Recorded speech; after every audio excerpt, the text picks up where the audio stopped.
Welcome to Rising with Elizabeth, episode 4, a class dedicated to teaching you how to bake a delicious and flaky 100% whole wheat pie crust. And this is just in time for Thanksgiving. And as we move into this time of the year, we're entering into a time of traditions and rituals. And I've been speaking with some of my friends about the memories we have of baking with our parents and grandparents. And I wanted to share one story with you about baking apple pies with my mom back in New York when we lived on Long Island. I remember being with her in the kitchen as a child, and she is an artist and she has incredibly skilled hands. And I remember her showing me how to use your thumb to depress around the rim of a pie crust to make a really beautiful pattern. And my lasting memory of that really is of my mom's care of doing something really well as her love of teaching. So now when I make a pie crust, every once in a while, I just the strongest memory of standing next to my mom in the kitchen and how what she gave me, I'm now able to give to you. And I know my daughter, Catherine, also has memories of making apple pies with her Grammy. So I hope this class helps you remember some of those really warm and wonderful baking experiences that maybe you have with a parent or grandparent or relative. And I also want to remind us that even though everything is going to be different this year with COVID, we can still create these beautiful memories with people, even over Zoom. So I just want you to remember to be mindful that bring a sense of intention to your baking and cooking and recognize that we are making imprints on other people that really can last a lifetime. So I'd like to talk a little bit about chemistry and the importance of chemistry in baking, because I think this will give you more confidence in being in the kitchen and baking and cooking. We're going to talk about the best pie pans to use, and then we'll turn into some demonstrated technique. So if at any time during this class you have a question, please go ahead and put that in the chat box, and we will collect all those questions and we'll answer those at the end. So first of all, let me tell you a little bit about the recipe. This recipe is specifically designed to work with Honoré's flour.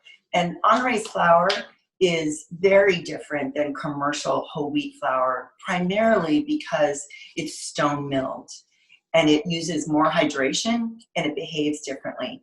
It's also so much more delicious and nutritious.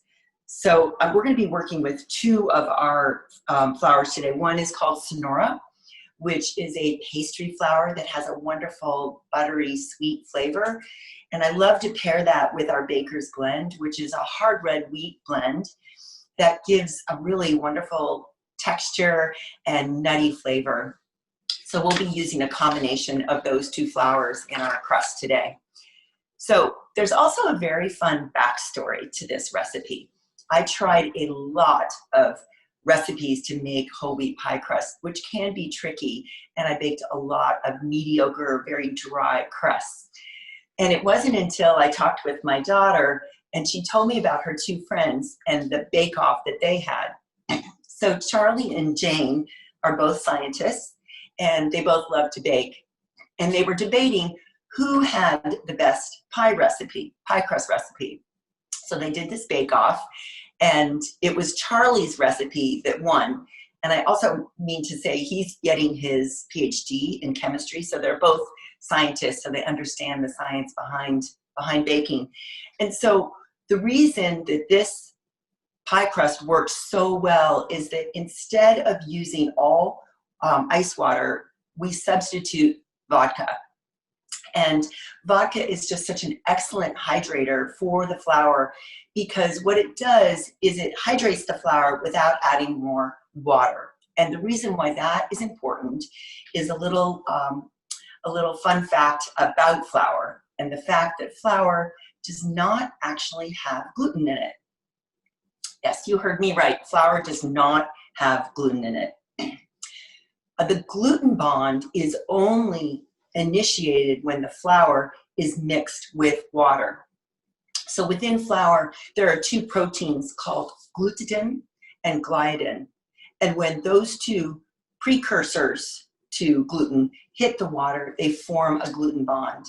And the more water that you add, the more you activate that gluten bond, and that makes a tougher crust. So by substituting some of the vodka, which is alcohol that doesn't activate the gluten bond, it renders a more tender crust. So another step in chemistry that makes baking a wonderful pie crust is the importance of the temperature of the butter. So it's really important to keep the butter cold at all times, which is why we use ice water instead of just tap water, and we have frozen the vodka ahead of time, so it's going to be nice and icy cold, which is easy to do. And the reason this is important is that the butter really needs to solidify before it hits the heat of the oven. So another step that we do is we freeze the pie crust for at least 30 minutes, just by itself, not filled, before we pour in the filling and bake it. And this means that the crust will really hold its shape and it won't melt. Okay, and I guess the last thing I want to say about making pie crust, we've talked about sort of the chemistry. There's also the importance of getting the right recipe for your flours, but technique is almost as important as the list of ingredients. And I want to thank my sister-in-law, Jennifer, who is a professional pastry chef who used to work at Tartine Bakery in San Francisco. And she and I had a wonderful conversation about her techniques and what she learned at working at Tartine. So I'm happy to share some of those with you. Okay, so before we begin the demonstration, let's talk about pie pans.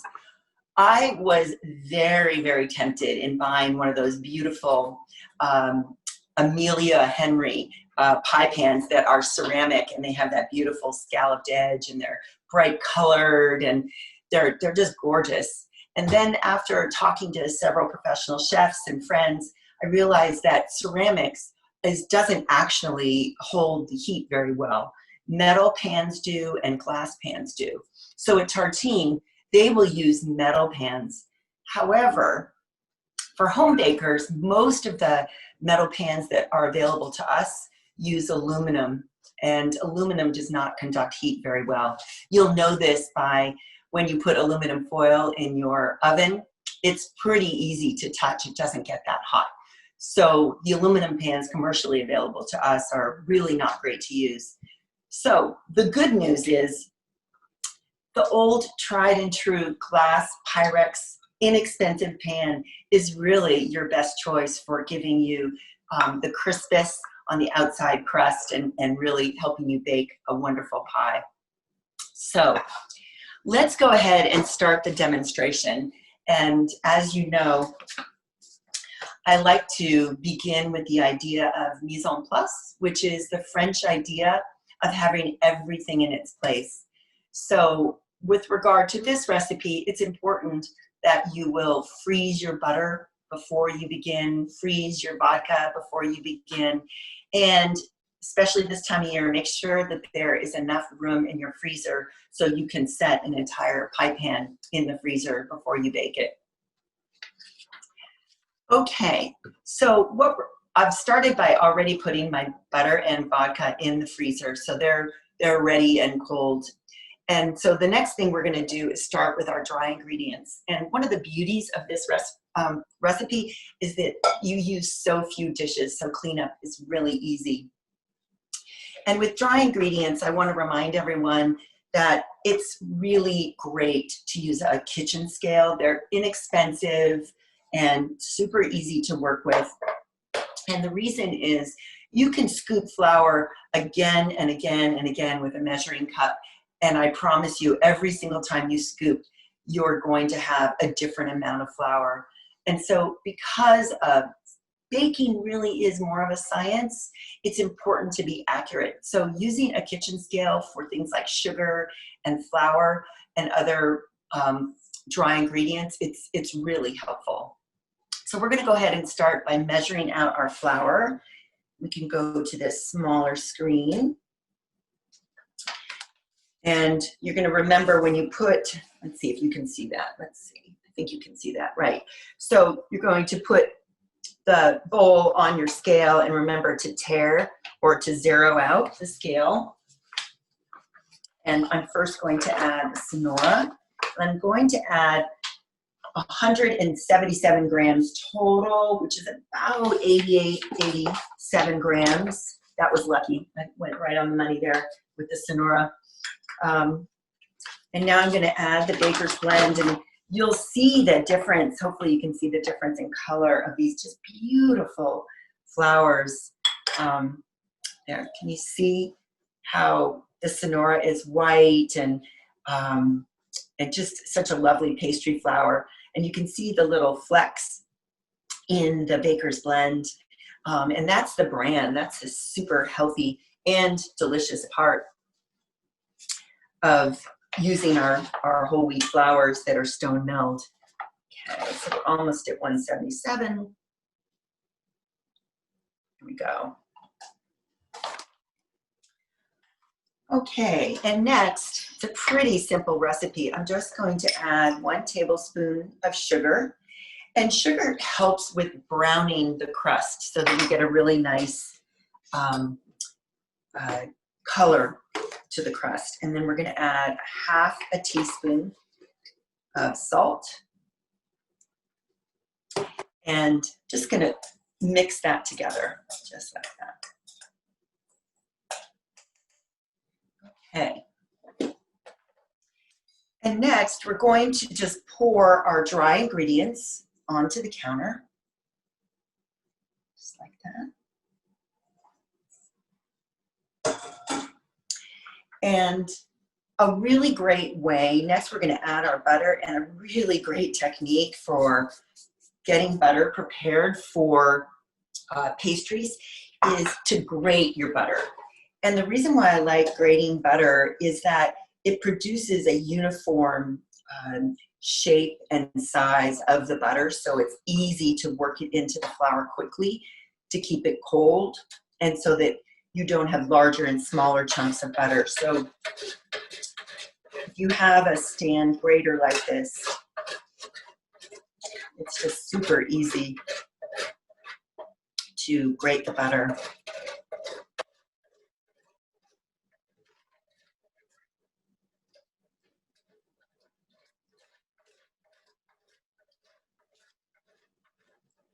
The next thing we're going to do is get that butter out. You can see there's a lot of butter inside. I'm going to go ahead and get all that wonderful, beautiful butter out. And that is something else my mom taught me, which she grew up in the Midwest during the Depression, and she wastes nothing. And that whole idea of really valuing your ingredients and wasting nothing, I think is really affects my philosophy in life, and certainly the way that I operate in the kitchen. Okay, so we've put some of the butter in with the flour. We're going to go ahead and dump the rest of this. And you'll notice that I used the pie pan because I don't want to wash another dish. And so when I'm ready to put the dough into the pan, I'll just go ahead and use this pie pan, and I'm not even going to wash it. So the next step we're going to do is to coat the butter with the flour so that when we start to roll it out, it won't stick quite as much to the rolling pin. And I'm going to try to do this. I'm breaking up the pieces of frozen butter, and I'm going to try to do this as quickly as possible because my hands are warm. And again, we want to keep the butter cold. And a really great culinary piece of equipment is this bench knife. If you don't have one, they make baking and even cooking some things so much easier. So, and they're easy to find online, you know. Okay, so I have the flour coating the butter, and next thing I'm going to do is I'm going to use my rolling pin, and what I'm going to try to do is smear the butter so that it blends into the flour. And you can see you're just going to roll and press fairly firmly on the flour and the butter. And it kind of, you can see it starting to elongate the butter and press in and blend in with the flour. So I'm going to go ahead and use my bench knife and collect this and do this one more time.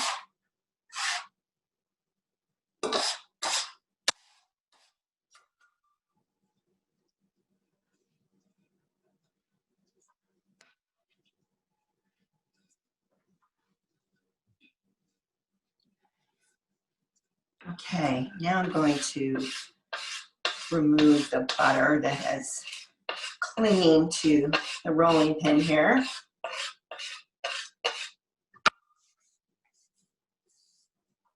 And I'm going to collect butter.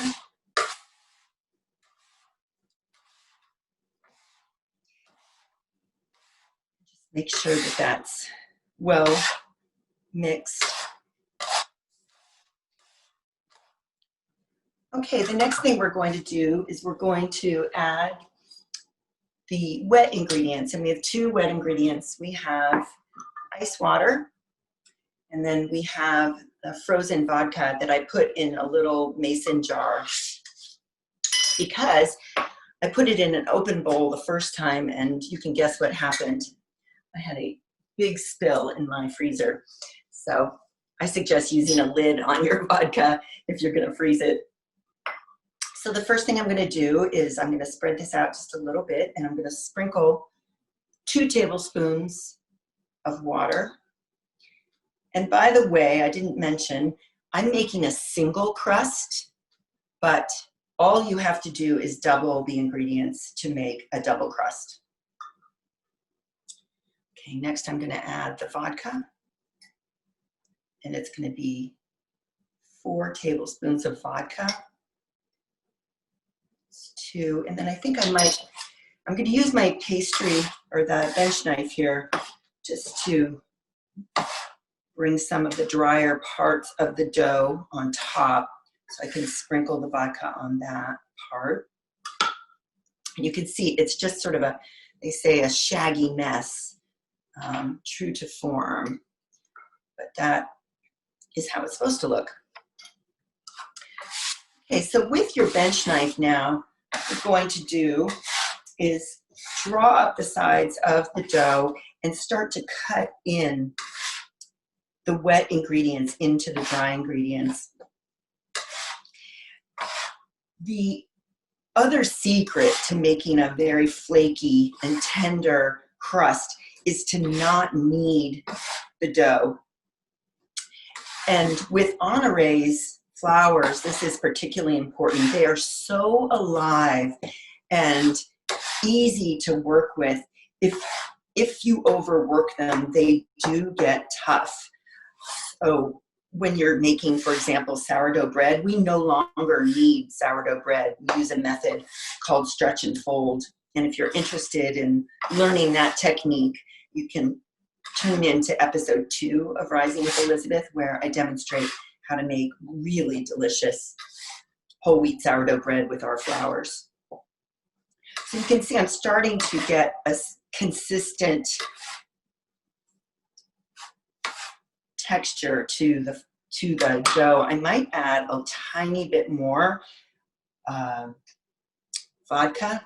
So if you're going to need more liquid, I would suggest always adding more vodka rather than more water. And the other thing I want to say about the vodka is that as you bake your pie, all the alcohol burns off, so there's no taste of vodka or aroma after the pie is baked. You can get that flavor another way if you like. So I'm going to, you can see I'm drawing the dough together. And let's see when I turn it over what it's gonna look like. Oh, it's pretty dry inside, but I'm gonna see if I can bring it. No, I'm gonna add a little bit more. And I'm not gonna knead that in, I'm just gonna draw that together like that. Let's see. You can, oop. All right, this is needing a little bit more hydration today. So,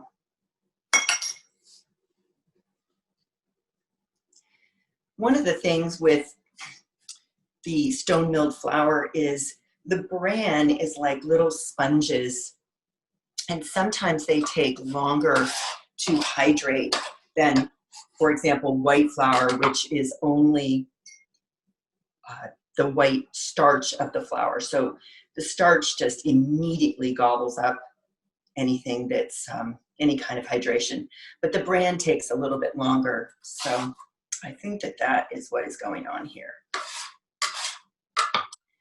Okay, and I've also changed this recipe a little bit. So when we sent the recipe out to you earlier this week, I actually discovered, and this is a technique from Tartine, that rolling the dough at this point actually works better than putting it in the refrigerator for 30 minutes and then rolling it out. So that's what we are going to demonstrate today. And so you can see we have a pretty consistent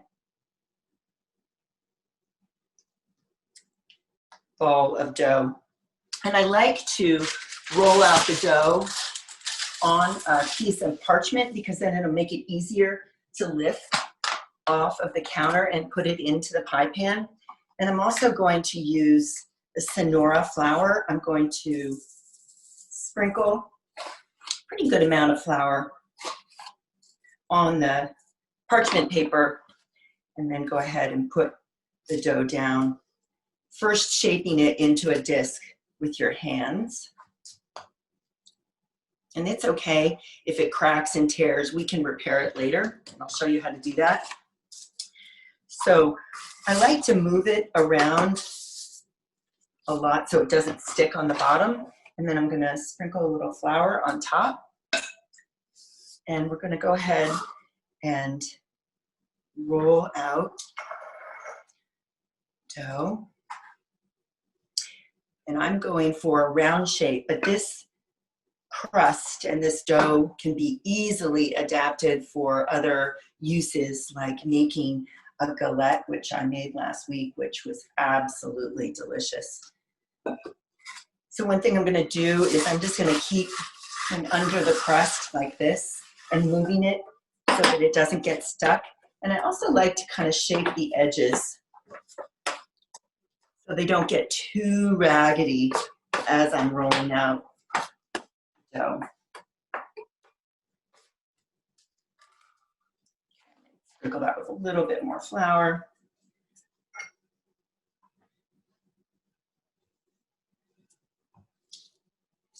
And the idea is we're going to roll the dough so that it is a little bit bigger than our pie pan. So it drapes over the edges of the rim of the pan so we can make a really pretty edging like I described at the beginning of the class. Seems like it's sticking just a little bit. I'm also going to see how we're doing on the bottom. So moving it around and collecting some more flour is probably a good idea. Okay. You can see it is not a perfect shape, but that is only something that we will take care of later on. So I'm going to go ahead and work the edges again.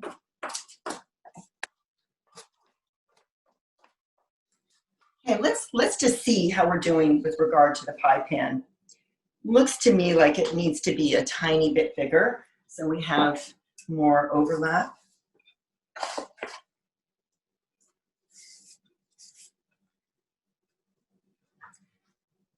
So we're going to make it bigger in pretty much every direction.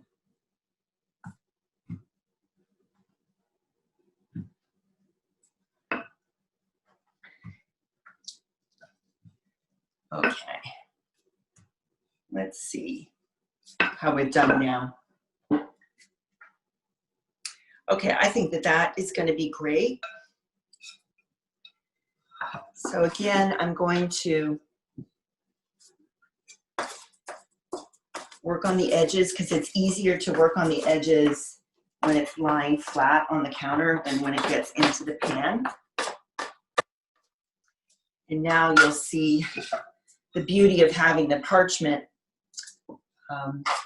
Just make sure it's loose before I turn it over. So we're just going to take our pie pan and put it right on top of the dough and then wrap the sides. I'm going to flip that over. And I'm going to gently remove the parchment paper. Now we're going to press the dough into the pan. And I know it doesn't look great at this point, but it is going to be delicious. And here's the part where you might want to do a little surgery. So for example, you can see right here, the pie pan is exposed, and over here I have more dough. So I'm going to go ahead and use the bench knife and cut it off. And I'm going to do a little surgery here. Just put that there. And this is also another great use for the vodka. The vodka is a cure-all for these little cracks and things that have formed in the dough. And what I think I'm also going to do is, you can see there's a little bit of flour that was on the bottom. I'm going to go ahead and remove that flour. So there's some on this edge too.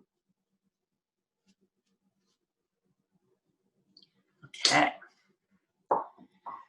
So the next step is we're going to take this overlap around the rim, and we're going to turn it under to make it a little thicker right at the edge. So this helps it from burning. Takes longer to bake a thicker area of the crust. And it's just that wonderful bite of sort of thick crust on the outside right around the rim, and then the taste of whatever you've filled your pie crust with. Today I'm going to show you pumpkin pie. So I'm going to turn this, and I know it still doesn't look as beautiful as it will. So the next thing I'm going to do before we press the edges is I'm going to dip my fingers in the vodka, and the places where it's cracked, I'm going to go ahead and use some of the vodka. I'm also liking to use it around the rim because it makes it easy to create a really pretty pattern. You can see it's a little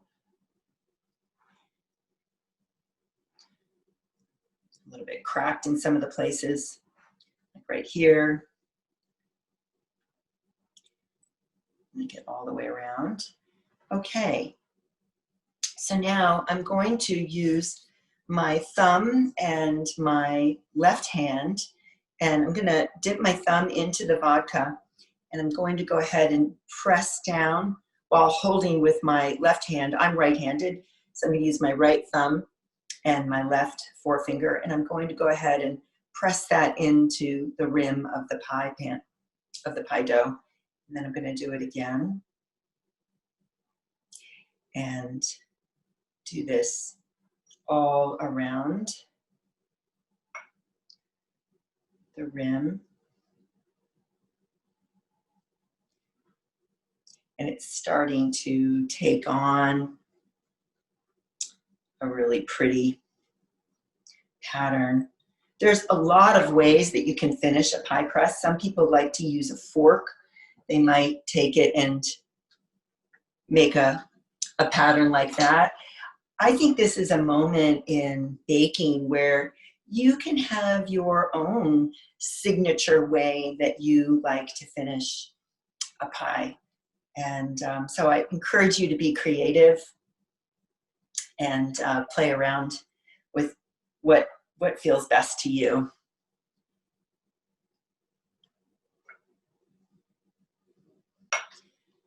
We're going around.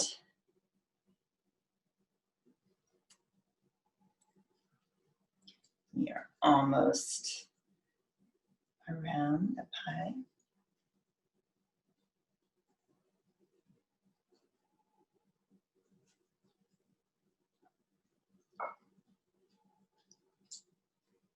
And the last couple. There we go.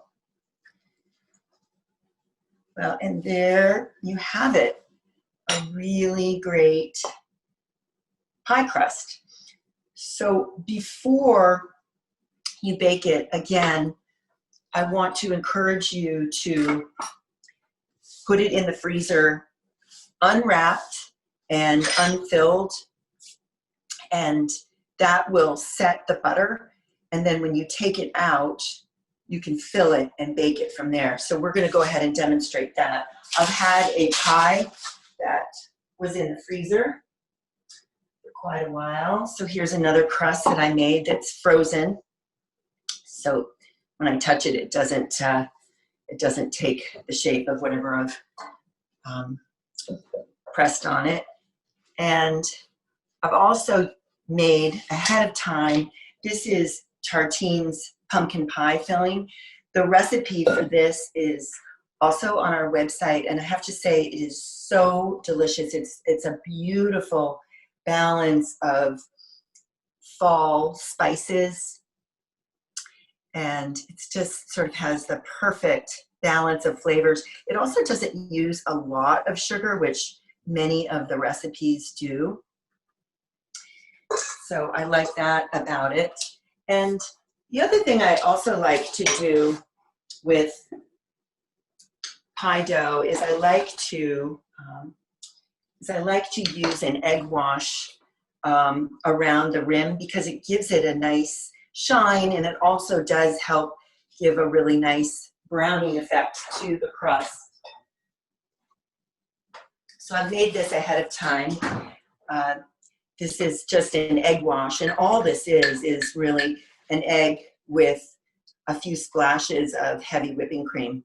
So I'm going to go ahead and put that around the side of the pie.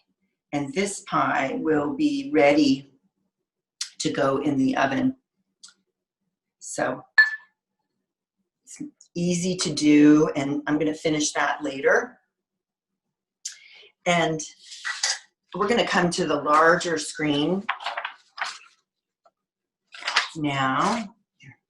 I want to talk a little bit about freezing pie dough. What I love about this recipe, I made a double recipe last night, so I have some extra dough that I had in the refrigerator overnight, and I'm actually going to put this in the freezer because later on in the week I am going to make another galette. And it is so wonderful to have pie dough ready to go in your freezer. And it's one of the beauties of pastry dough is that it freezes really well. So for example, at Tartine, they have been making pie dough and pie crust now for weeks, preparing and getting ready for Thanksgiving. So every artisanal bakery will be freezing dough for a long time. So it really freezes well. And I wanted to talk with you about freezing and the best way to wrap your dough or a whole pie. At Honore, we are very conscious and intentional about our effect on the earth. And I'm trying really hard not to use plastic bags or plastic wrap in my kitchen, because I continue to see stories about our beaches and our oceans and soils being filled with microplastics. And apparently, if we studied our bodies, we would have microplastics in them as well. And really, it's just such a single-use product that I'm really trying to get away from using it. And it definitely feels like I'm swimming against the tide of how many things come wrapped in plastic. So I'm trying to do what I can do in my kitchen and not use plastic wrap. So here are some solutions to that. Also, aluminum foil, the minute it gets any food on it, it can't be recycled. So paper is really probably the easiest thing on the environment. What I've done is I'm going to show you how I wrap this. This is just a biodegradable, it's called a bio bag. So that's on the outer side. And then I just use some kitchen string and wrapped my dough with parchment paper and then also wax paper. So, like so. So this could stay in the freezer for probably up to 2 months. It will only last in the refrigerator about 2 days. So I encourage you to put it in the freezer. And it doesn't take long to defrost. You can feel it on the counter. Leave it out for 15 or 20 minutes and feel it, and when it's ready to be rolled out. So it's wax paper with parchment paper and then tied, and then I used a bio bag, and that will really keep it fresh and wonderful. You can also wrap a whole pie crust like the one we made in the freezer and have that completely ready to go for Thanksgiving. And what I suggest is put the pie pan, the entire thing, in the freezer for about 30 minutes so that it firms up. So when you're actually wrapping it, you're not going to mar the really pretty pattern that we made. So go ahead and freeze that for 30 minutes before you wrap it. And the way that I would wrap it is I would really just wrap it with parchment paper. And then you can buy larger bio bags, and you can wrap the whole thing in a larger biodegradable bio bag and put that either in the refrigerator or in the freezer. So that is our pie demonstration. Now I'm going to show you a pie that we baked, and just mention a little bit about baking a pumpkin pie, and it smells so delicious. You want to put it on the middle rack so that it really bakes all around and it doesn't burn the top. You may want to put a little bit of a foil cuff around the top of it, which can be reused. And the other thing is, you really want only the edges and keep 2 to 3 inches sort of still wobbly when you pull it out of the oven, because it will continue to bake. If you bake it so that it is completely solid when it's in the oven, it will form those fissures or those cracks. And those come from the eggs. When they get too hot, they tighten up and they tear the filling. So as one of my teachers said, even if it looks like it's undone and it's still very jiggly in the middle, take it out of the oven and just walk away and it will firm up. So here is a beautiful piece of pie that we made with this recipe. And I'm going to go ahead and try a little bit with some whipped cream on it. And you can see it's just really has such a nice, pretty crust, and the flavor of this is, I'm really excited.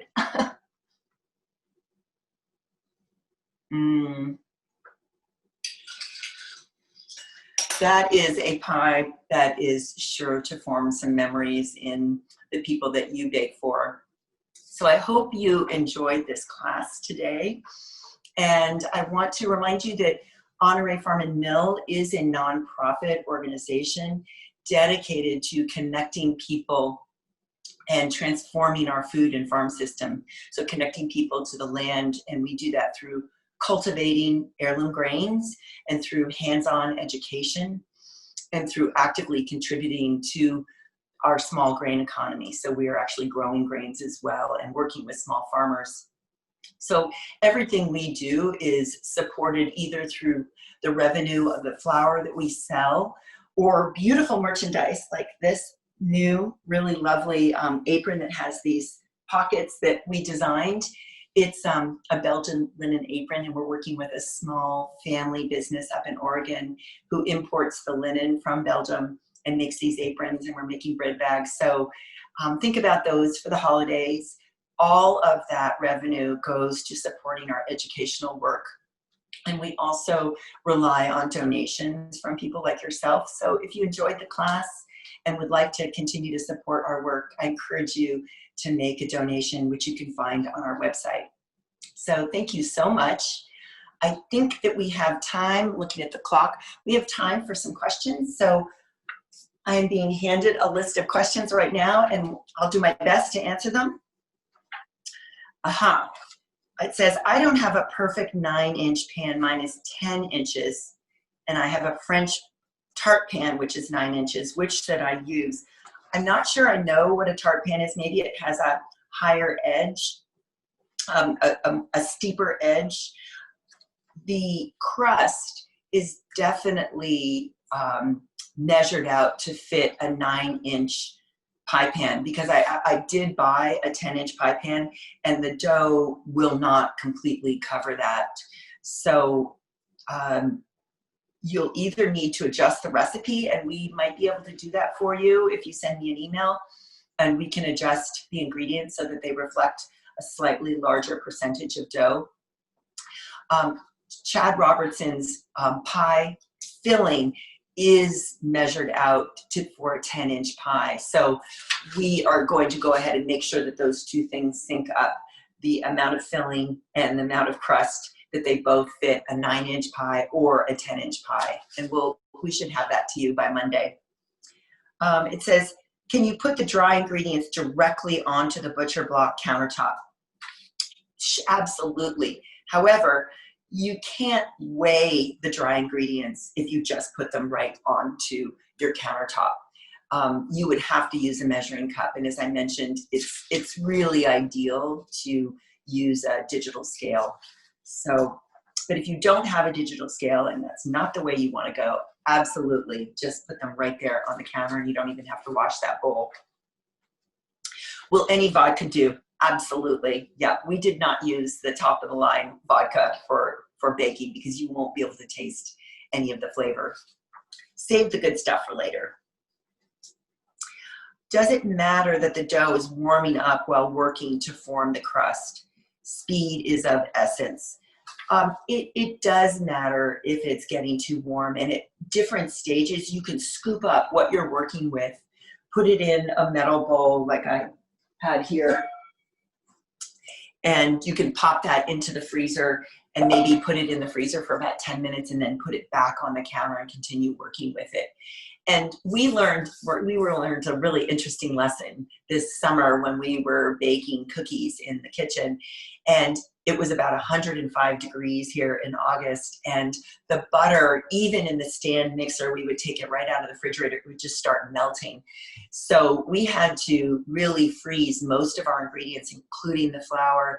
And we came up with a very clever solution because the countertop was actually hot.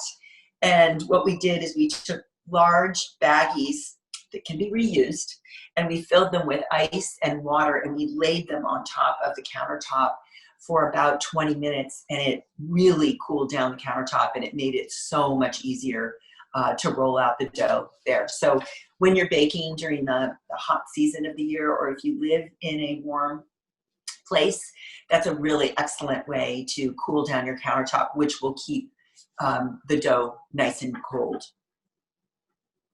And let's see, how much butter? In the recipe, I forgot to mention that, we use 10 tablespoons for a single crust, and be 20 tablespoons for a double crust. So 10 tablespoons is 1 stick of butter, which is 8 tablespoons plus 2 tablespoons. Okay, a couple more questions. I have problems with crust falling apart, not holding together. Does the freezing help bind the dough? I baked a pie a few weeks ago using your wonderful flours and gave a slice to a friend who was a professional baker in Berkeley. He said it was the best pie crust ever. Hey, thank you. I've definitely heard that before.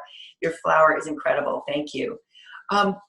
This recipe, and as I mentioned before, I tried a lot of recipes that really rendered dough that fell apart or that was too dry. I promise you this recipe and using the vodka is just a perfect pairing with our flours. So now you've got a tried and true recipe that you can go to. Okay, any suggestions for high altitude baking?